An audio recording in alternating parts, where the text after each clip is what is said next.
Peace, fam. This is Brother Harold from HawkTheHarold.com, back with another reaction video. Remember to please like, subscribe, and also share. And once again, we're going to get right into it. On what was described as Liberation Day this Wednesday, Donald Trump held up a large cardboard sign in the White House Rose Garden with a list of countries along with his estimate of their tariffs against America, which he said included currency manipulation, trade restrictions, and other distortions like value-added tax. As he revealed his placard, the stock market began its decline to what would soon be the 15th biggest gap down open for the S&P in its history. Joe Weisenthal at Bloomberg described watching the speech as one of the most surreal events in his life, saying that he has seen speeches and press conferences that the market hated before like this, but they had all been given in the middle of a market crisis, and the market plunged because the speaker was seen to not be doing enough. He says that this was the first self-manufactured event like this that he had seen, and what made it worse, he said, was that the administration knew how much damage they would do, but went ahead with even more aggressive actions than anyone had expected. To be clear from the start, this is not a political video. I've no interest in covering political topics, but this is likely to be the biggest market event of the year. My goal is just to discuss the ideas behind these tariffs and their economic impact. Both sides of the political aisle in the United States had been moving in a protectionist direction in recent years, and Trump's moves are just more extreme than Biden's were, but neither were taking a free markets approach. During the Liberation Day event, Trump announced new reciprocal tariffs on almost all of America's trading partners. He announced that there would be additional tariffs of 34% on China, 27% on India, 24% on Japan, and 20% on the EU. All other countries face a tariff of 10%, and these tariffs are on top of other tariffs already announced by the Trump administration on China, Mexico, Canada, and the auto industry. The total tariff rate on China will now be 65%. If the US applies the 25% Venezuelan oil buyers tariff to China, it goes even higher. If there was one bright spot, Canada and Mexico were spared additional tariffs, and the new ones won't be added to industry-specific tariffs like the 25% tariff on cars or the promised tariff on semiconductors. America's overall tariff rate will now soar far above its Depression-era level, to the highest rate seen in over 100 years. Tariffs are, quite simply, taxes on goods imported from other countries, which are charged at the port of entry. Despite what some people are saying, foreign countries do not pay these taxes. The companies or individuals bringing the goods into the country pay the tax to the US government. Tariffs have often been used to push a country's citizens to buy domestically manufactured goods rather than imported goods. They're sometimes used in developing nations to protect fledgling industries until they grow and can compete with more advanced competitors from more advanced nations. During the event, Trump confirmed his previously announced tariffs on specific goods, including 25% on steel, aluminium, and foreign-made cars. The Wall Street consensus in the lead up to the event had been that the average tariff rate would rise to between 10 and 20%, with most analysts in the bottom half of that range. The effective rate announced is somewhere between 25% and 30%, so much higher than was expected and up from an average of around 2% before Trump took office. The US is now one of the highest tariff nations in the world, or at least in the developed world. It's still not clear if Trump plans on maintaining these tariffs or if they're a bargaining tool. If the US stuck with these rates, it would do immense damage to the economy. On Thursday, the S&P 500 fell by almost 5%, with the tech-heavy Nasdaq down 6%. Dell fell 19%, Apple fell 9%. Retail stocks were down 11% or more. Apparel makers like Ralph Lauren, Nike, and Lululemon were down between 10 and 16%. The banks were down around 10% too. It wasn't just stocks either. The dollar fell 2%, Treasury yields had a big drop, and oil prices fell too.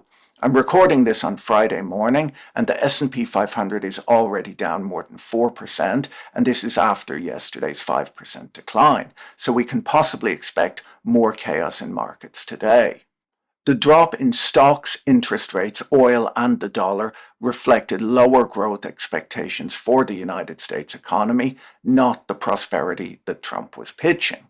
Let's look at how Trump's tariff formula worked, who was hit hardest by these announcements, what retaliation might look like, the economic effects, and why Trump's hero, William McKinley, who oversaw one of the biggest tariff bills in US history, eventually abandoned his own tariff strategy. Before we dig into that, let me tell you about today's video sponsor, Surfshark. Surfshark's been my VPN of choice for quite some time now. It's an easy to use and affordable VPN app for Windows, Mac, Android, iOS, and more. VPN stands for Virtual Private Network, and when you use it, all of your internet traffic goes through a secure tunnel and is encrypted, adding a layer of privacy protection when you use public networks, like at a coffee shop or an airport lounge. Surfshark can help improve your privacy, make it harder to be tracked online, and can bypass internet censorship.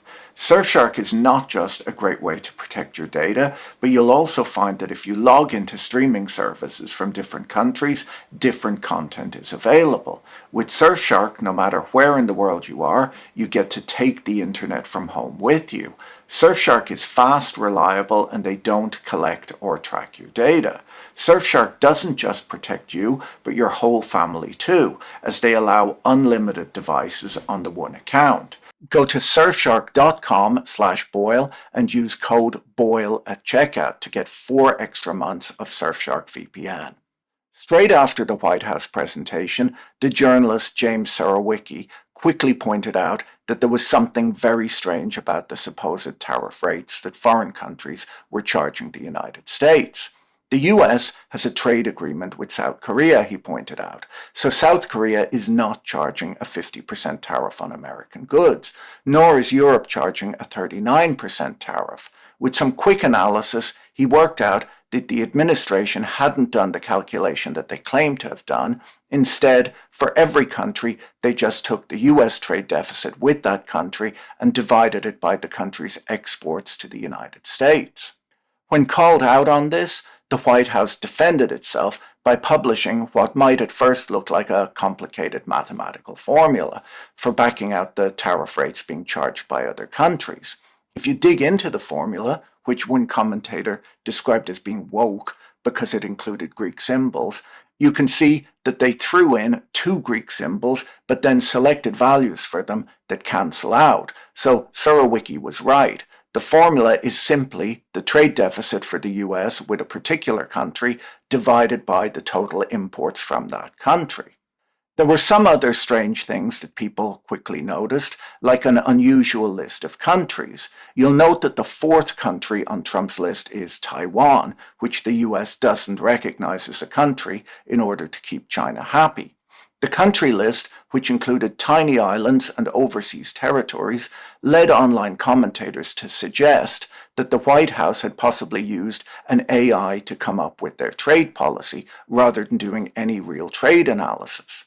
The whole televised event felt more like a game show than a serious trade policy announcement, and in my opinion, they should have leaned into the game show vibe a bit more by possibly inviting the leaders, or at least representatives, from the foreign nations being tariffed to attend so that the cameras could zoom in on their faces to catch their expressions as the tariff rates were announced.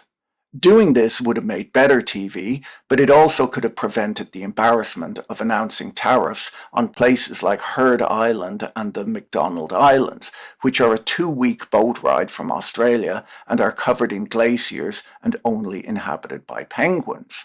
The penguins were hit with a 10% tariff for looting, pillaging, and plundering the United States. When the penguins that live on these islands turned up for the televised event, it might have given the White House a chance to take them off the list. If I was organizing the event, I would have left them on anyhow, based on my long-standing belief that penguins make great TV. If this YouTube channel gets big enough, I'll eventually add a penguin as a co-host. I'm planning on buying a walk-in refrigerator to store it in when I'm not recording. I haven't really looked into it, but I presume that's how you keep penguins. The penguins got off easy, however. The FT reports that Lesotho, a tiny landlocked African kingdom with a GDP per capita of under $1,000 per year, was hit much harder. Denim manufacturing makes up more than 90% of the manufacturing jobs in Lesotho, and the country had a $235 million trade surplus with the United States, mostly from selling cloth to American brands like Levi's and Wrangler. They were hit with a 50% tariff. The Falkland Islands exported $27 million worth of goods to the United States. Their biggest export is something called the Patagonian toothfish, which is not native to the United States. The Falkland Islands, where less than 4,000 people live, only imported goods valued at $329,000, one-third of which was a single piece of broadcasting equipment.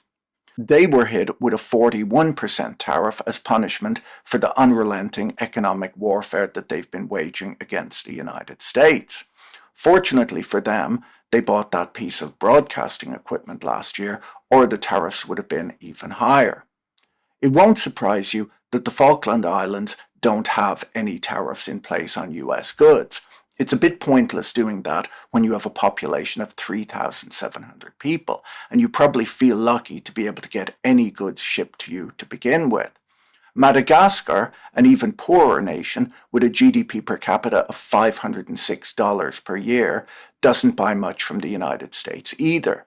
You can only stretch those $506 so far, but they have the nerve to export vanilla beans, which only grow in tropical countries and need to be hand-pollinated and picked, to the United States. They were hit with a 47% tariff, so you can expect to see a lot of growth in America's domestic vanilla growing industry and denim weaving industry as those jobs, which pay as much as $500 per year, are brought back on shore. The fact that the calculation used to determine the tariffs is so strange, combined with the odd list of countries where it appears they use the ISO 3166 country codes without checking if each code represented an actual country, and then stripping out Russia, Cuba, and North Korea, led online commentators to suggest that the analysis had been done using ChatGPT. Just to be sure, I asked ChatGPT how to calculate reciprocal tariffs for the US government, and it delivered a much more coherent plan than the official one that was announced. So I don't think ChatGPT can be blamed for this. Maybe they used Grok. One positive takeaway from the announcement was the relatively soft treatment of Canada and Mexico, where a lot of goods that fall under the USMCA agreement were made exempt from the tariffs. This possibly shows that the US learned one of the big lessons of Brexit, which was the importance of trade with a country's nearest neighbours. Countries typically trade most with their neighbouring countries, and when you break those supply chains, they're very difficult to replace. Exempting pharmaceuticals, lumber, copper, semiconductors, and critical minerals was wise too, but something may be coming on that front soon. Look, it's easy to make fun of tariffs on penguins. In fact, I might start an entire second channel to only do that. But we should consider the other side of the argument, which is that while the calculation might seem a bit bizarre and the analysis might look a little bit rushed, the announced trade measures do target China and its neighboring countries, which are used as transshipping destinations to work around US tariffs on China. At the White House event before announcing his tariffs, Trump listed his grievances and said that he had believed in tariffs as a remedy for trade imbalances for decades. I covered some of this in a prior video, but while the hyperglobalization that began in the 1990s made the world better for most people, blue-collar workers in developed countries lost out when manufacturing work moved abroad to countries where labor was cheap. While global inequality fell, inequality within developed countries grew. As my friend Manoj argued in his book, there was a huge labor supply shock, and laborers in developed countries lost out. On top of all of this, free trade economies began to worry that surplus economies like China, Germany, and Japan were engaging in unfair competition by subsidizing their manufacturing sectors, often at the expense of their household sectors. The suppressed wages in these countries meant that workers produced more goods than they could afford to buy and exported the surplus. This had the effect, according to Pettis and Klein, of passing on the costs of these subsidies to deficit countries like the United States, the UK, India, and France. Western economies began to see it as a problem that China had both the highest manufacturing share of GDP and the lowest consumption share of GDP in the world. By agreeing to absorb China's excess production, deficit economies were allowing their most aggressive trade partner to set their trade policies for them. Trump is right, too, that countries can hide economic interference with non-tariff distortions, which are hard to spot. They can subsidize exporters by providing cheap energy and low interest rate loans to favored businesses from state-owned energy companies and banks. They can manipulate their currency lower, benefiting exporting businesses at the expense of importing businesses and consumers. They can overinvest in infrastructure like railways, roads, and ports, which helps the business sector at the expense of the household sector too. Repressive labor laws, restrictions on worker mobility, and low penalties for pollution additionally help the manufacturing sector at the expense of the household sector. In China, for example, industrial zoned land is an order of magnitude cheaper than residential land, and this is another transfer from the household sector to the business sector. When all of these policies are combined, there might be huge transfers from households to businesses, which act as subsidies, while also keeping consumption low so that an entire economy is geared up to export goods without importing anything from the rest of the world. In a closed economy, this would naturally rebalance as businesses would be forced to either raise wages to increase consumption or they would have to reduce production due to a lack of demand. In a globalized trading system, the surplus production can be exported. Running an economy this way isn't necessarily a winning long-term strategy. It can be used to kickstart a dead economy, but in the long run, a good economy is one that exports goods in order to get foreign exchange. Peace, fam. Like, subscribe, leave your comments, share. And once again, this is Brother Harold from HawkTheHerald.com. Till next time, peace.